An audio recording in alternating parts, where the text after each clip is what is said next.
Elle ne pensait jamais vivre cela. Une nuit de studio, les lumières encore chaudes sur son visage, et soudain, les larmes qu'elle avait retenues trop longtemps ont fini par couler. Pourquoi France 2 l'a-t-elle écartée si vite ? Qu'a-t-il pu se passer pour briser ainsi la force tranquille de Léa Salamé ? Derrière le sourire impeccable, une tempête sourde l'étouffe, nourrie de critiques, de moqueries et de décisions qui la dépassent. Et ce soir, pour la première fois, son silence se fissure. Mais comment ? Une figure aussi respectée, au sommet de sa carrière et adorée du public, a-t-elle pu en arriver là ?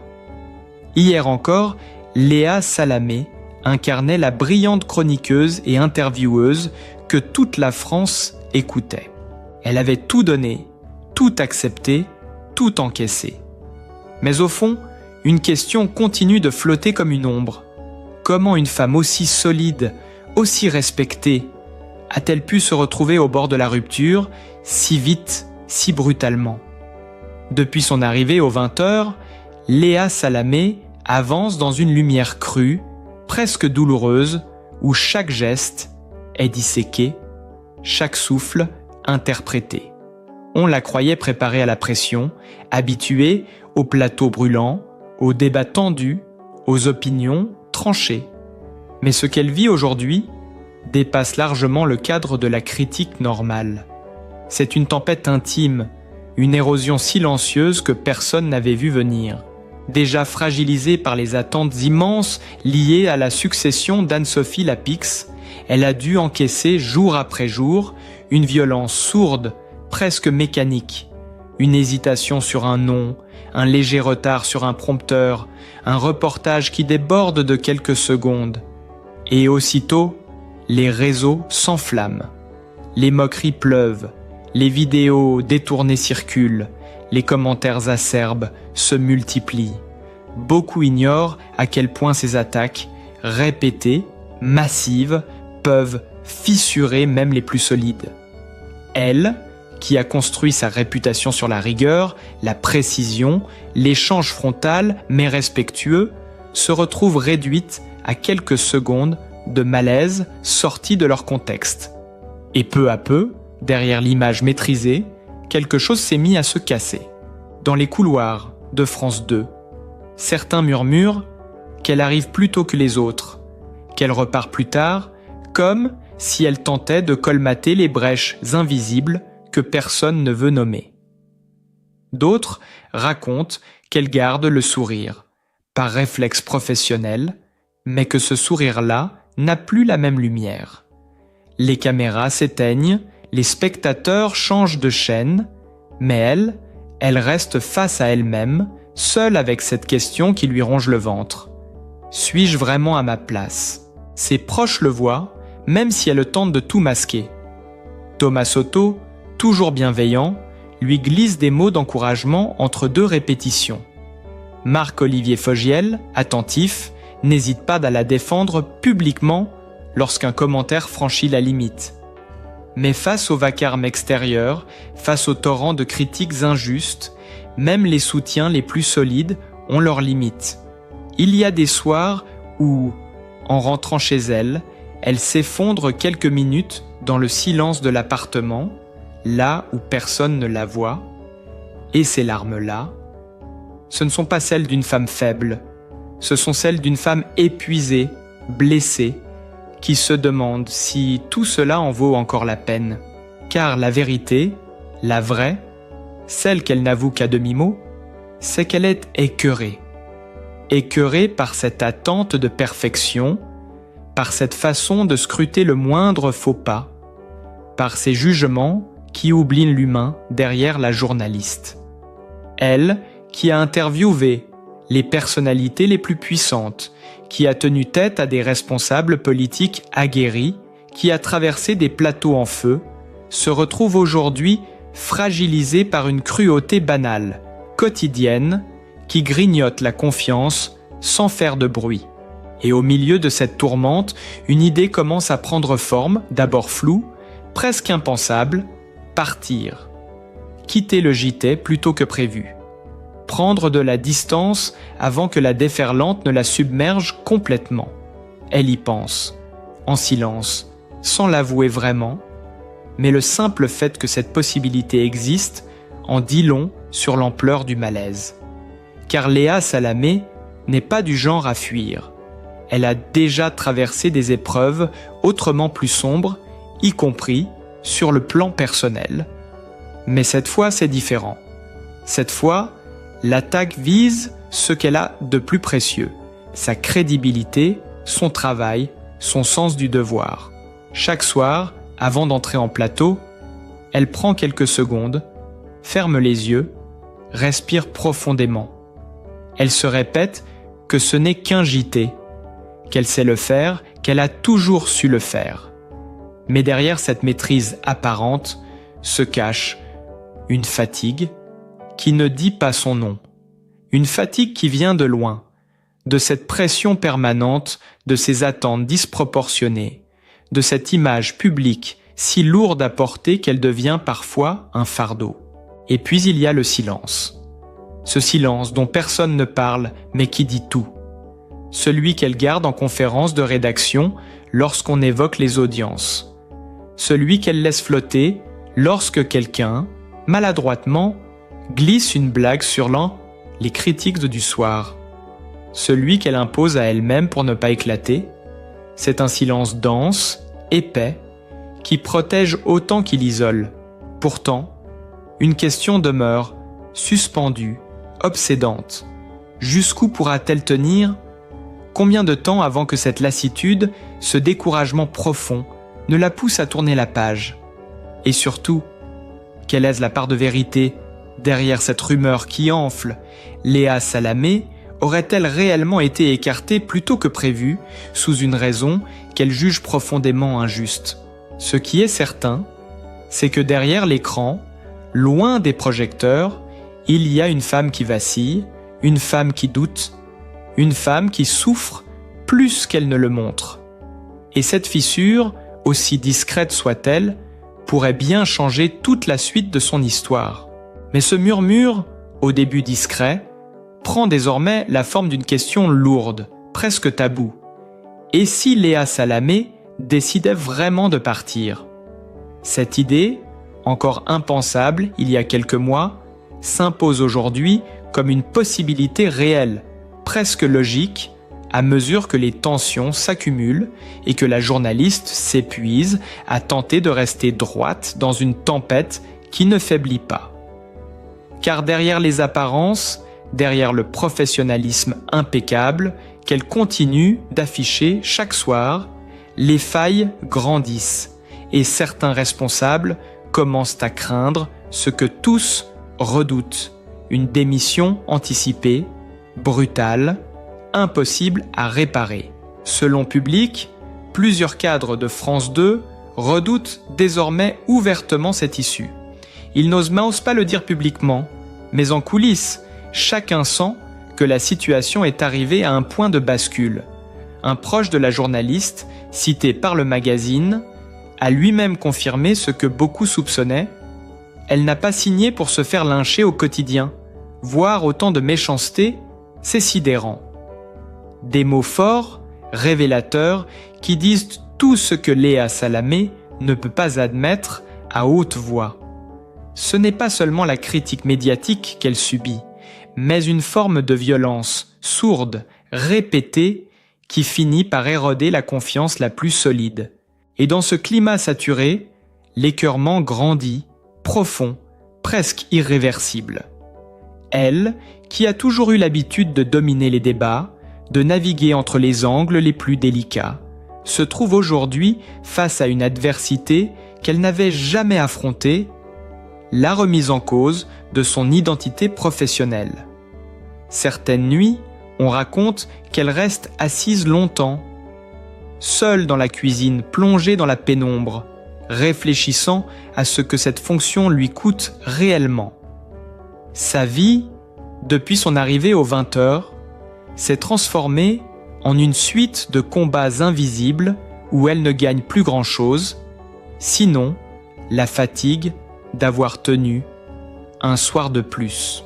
car au-delà du bruit médiatique, il y a ce qu'elle ne dit pas, l'impact sur sa vie personnelle. Une partie d'elle se demande combien de temps encore elle peut tenir ce rythme, cette exposition constante, cette tension qui ne la quitte plus. Le soir, lorsqu'elle retrouve son fils Gabriel, une autre forme de culpabilité apparaît doucement, presque honteuse. Celle de ne plus être vraiment présente, même quand elle est là physiquement. Les questions simples, les rires d'enfants, les petits gestes du quotidien deviennent autant de rappels de ce qu'elle perd en essayant de tout maintenir debout. Là encore, une frontière bouge, imperceptible mais réelle, celle qui sépare la détermination de l'usure. Et c'est dans cette fissure intime que l'idée d'un départ commence à se transformer, non plus en fuite, mais en choix possible. Au fil des semaines, ce scénario longtemps impensable s'ancre dans les conversations discrètes, dans les confidences à demi-voix, dans les regards échangés entre collègues qui ressentent, sans qu'elle n'ait à le dire, que quelque chose en elle s'est brisé. Elle ne serait pas la première à renoncer face à la violence de l'exposition médiatique, mais ce serait une perte immense pour France 2, tant son arrivée symbolisait une nouvelle impulsion pour le journal. Pourtant, ce qui se joue ici dépasse largement la question d'audience ou de ligne éditoriale. Ce qui se joue, c'est la dignité d'une femme qui a construit sa carrière sur la profondeur, la nuance, la force tranquille. Et aujourd'hui, cette dignité vacille. Elle vacille parce que la critique est devenue disproportionnée, parce qu'elle se transforme parfois en attaque personnelle, parce qu'elle étouffe la liberté de créer, d'oser, d'exister pleinement. Les attentes sont immenses, les déceptions parfois injustes, et le poids de cette incohérence est devenu difficile à porter. On murmure que si rien ne change dans les semaines à venir, elle pourrait décider de ne pas dépasser la saison. Non pas par renoncement, mais par nécessité. Le besoin de se préserver, de protéger ce qu'elle a construit, de retrouver un équilibre qui la maintienne vivante et entière. Son entourage l'encourage à prendre soin d'elle, à reconsidérer ce qui compte vraiment, à écouter cette voix intérieure qu'elle tait depuis trop longtemps. Un autre élément pourrait aussi influencer sa décision, la relation qu'elle entretient avec Raphaël Glucksmann et leur vie de famille. Car pour la première fois, la question du coût humain s'impose. Chaque soir, elle revient chargée d'un poids invisible qui déborde même au-delà des murs de France Télévisions, et il devient difficile d'ignorer cette évidence. L'avenir du 20h et l'avenir de Léa Salamé ne suivent peut-être plus la même direction. Ce dilemme, elle le porte en silence. Mais il est là, omniprésent, suspendu comme une menace ou une délivrance selon les jours. Et la question désormais n'est plus seulement de savoir si elle peut tenir, mais si elle veut encore tenir. Les téléspectateurs, eux, sentent qu'un changement approche, même s'ils ne savent pas encore lequel. Et si cette crise, aussi violente soit-elle, annonçait une transformation profonde, un tournant décisif dans la trajectoire d'une journaliste qui a toujours su se réinventer. Dans cette incertitude, une vérité se dessine, fragile mais insistante. Ce choix, quel qu'il soit, ne sera pas un caprice ni une faiblesse, mais un acte de survie. Car au bout du compte, derrière la présentatrice, derrière l'image publique, derrière la femme forte qu'on croit connaître, il y a simplement Léa, une femme qui se demande aujourd'hui si elle peut encore continuer sans se perdre elle-même. Tout semblait déjà écrit, comme si Léa Salamé avait compris, depuis longtemps, que sa vie ne pourrait jamais se dérouler entièrement sous le même projecteur. Avec Raphaël Glucksmann, dont la trajectoire politique s'intensifie, à mesure que la scène nationale s'agite, elle savait que certaines frontières devraient, tôt ou tard, être redessinées. Et si un jour son compagnon devait officialiser une candidature à la présidentielle, elle n'hésiterait pas. Elle se retirerait du JT, par éthique, par conviction, par respect pour le métier qu'elle aime. Si Raphaël Glucksmann se présentait un jour, Léa prendrait ses responsabilités. Tout a été prévu, il n'y aura pas de surprise, confiait Jean-Baptiste Marteau. Une phrase simple, presque anodine, mais qui dévoile un pan entier de l'avenir de la journaliste. Un avenir déjà anticipé, déjà réfléchi, déjà pesé dans la discrétion la plus totale. Et pourtant, malgré ces plans soigneusement établis, rien n'est figé. Tout reste mouvant, fragile, comme suspendu entre deux mondes, celui qu'elle a y construit par sa force et son travail, et celui qui l'appelle désormais à se protéger, à respirer, à renaître autrement. Entre la pression incessante du public, l'exposition croissante de son foyer et les critiques parfois déchirantes venues de l'extérieur, Léa avance comme sur un fil. Elle sait que chaque décision pourrait réorienter sa vie entière, toucher son fils, impacter son couple, modifier le regard de millions de Français. Elle ne s'en plaint pas, jamais. Mais cette lucidité-là, aiguë, la laisse parfois essouffler. Ce break, pourtant pensé comme un temps pour souffler, a pris une tournure qu'elle n'avait pas anticipée. Pendant qu'elle s'éloignait quelques jours de France 2, son joker, Jean-Baptiste Marteau, enregistrait une hausse marquée des audiences. Une donnée purement chiffrée, certes, mais dont le poids émotionnel est immense lorsqu'on se trouve déjà fragilisé. Dans les rédactions, les comparaisons commencèrent à circuler, murmurées avec prudence, mais Léa en a saisi la portée immédiatement. Non pas parce qu'elle a peur de perdre sa place, mais parce qu'elle y voit le signal d'une vérité plus vaste. Peut-être est-il temps de repenser son rapport à l'antenne, de remettre en ordre ce qui, en elle, s'est fissuré.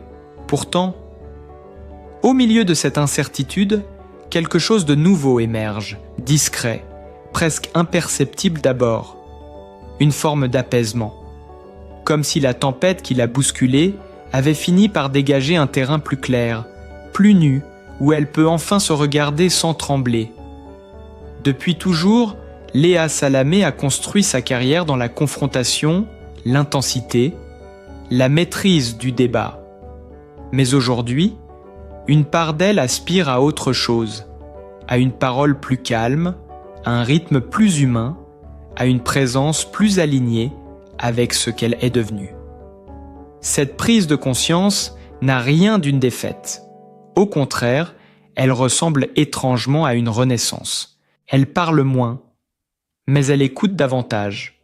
Elle se juge moins sévèrement, elle accepte que l'erreur existe, que la fragilité n'est pas synonyme d'échec. Et surtout, elle découvre que sa valeur ne dépend plus uniquement du plateau sur lequel elle se tient.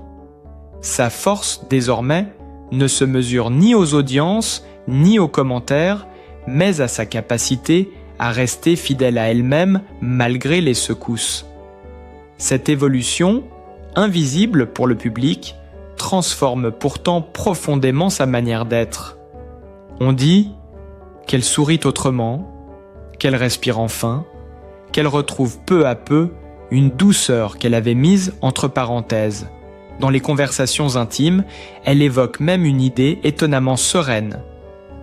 Peut-être qu'un départ du JT, loin d'être une rupture, pourrait devenir une continuité, une transition vers une version plus apaisée de sa vie. Elle ne parle pas d'abandon, ni de fuite. Elle parle de cohérence, de maturité, de courage même, celui de choisir sa paix intérieure plutôt que le tumulte d'une exposition permanente. Et à mesure qu'elle avance dans cette réflexion, un autre sentiment se déploie en elle, quelque chose qui ressemble à une réconciliation, avec elle-même, avec ses limites, avec cette fragilité qu'elle n'avait jamais osé regarder. Car au fond, ce chemin n'est pas celui de la honte ou de la défaite. C'est celui d'une femme qui a aimé passionnément son métier, qui a donné plus qu'on ne lui a demandé, qui s'est battu pour exister dans un univers brutal et qui aujourd'hui comprend que l'élégance peut aussi consister à savoir s'arrêter avant la rupture. Ce n'est pas renoncer, c'est choisir la vie, choisir sa vérité, choisir ce qui la rend encore capable d'aimer ce métier sans s'y perdre. Et tandis que son avenir reste suspendu, une évidence s'impose peu à peu. Quoi qu'elle décide, rien ne pourra effacer ce qu'elle a apporté au journalisme français. Car si tout semble avoir été prévu, tout reste encore possible. Et dans cet espace incertain, Léa Salamé avance, non plus comme une femme acculée, mais comme une femme en train de se reconstruire, étape par étape, souffle après souffle, prête à accueillir la suite avec une lucidité nouvelle. Au fond, l'histoire de Léa Salamé n'est peut-être pas seulement celle d'une crise professionnelle, mais celle d'un chemin intérieur, lent, fragile, où chacun d'entre nous peut se reconnaître. Elle nous rappelle que même les figures que l'on croit fortes, inébranlables, portent en elles des doutes, des peurs, des renoncements nécessaires. Que derrière chaque visage public se cache un être humain qui cherche simplement à rester fidèle à ce qu'il est, à ne pas se perdre dans le vacarme du monde. Léa avance maintenant avec une douceur nouvelle, une forme de sagesse qui ne s'acquiert qu'après avoir traversé plusieurs tempêtes. Elle n'a peut-être pas encore trouvé toutes les réponses, mais elle semble avoir trouvé quelque chose de plus rare, la capacité d'écouter son propre rythme, de respecter ses limites, d'accepter que la lumière ne doit pas toujours être aussi intense. Et c'est peut-être là, justement, que réside le message le plus précieux. On peut tomber, vaciller, douter, mais l'important est de continuer à marcher pas à pas, en apprenant à poser son regard ailleurs, autrement. Léa Salamé, qu'elle reste au JT, ou qu'elle décide un jour de tourner la page, nous montre une vérité simple et profonde. Il n'est jamais trop tard pour se choisir, pour retrouver son souffle, pour se réinventer. Sa trajectoire, avec ses forces et ses failles, nous invite à regarder nos propres vies avec un peu plus de tendresse, un peu plus de patience, un peu plus d'humanité. Si cette histoire vous a touché, si vous avez ressenti ne serait-ce qu'un instant, cette émotion discrète que l'on porte tous quand la vie nous bouscule, n'hésitez pas à soutenir cette chaîne, un like, un commentaire, un abonnement. Ce sont de petits gestes, mais ils donnent à ces récits une chance de continuer à exister, à être partagés, à résonner avec d'autres. Merci d'avoir été là, merci d'avoir écouté. À très bientôt pour une nouvelle histoire.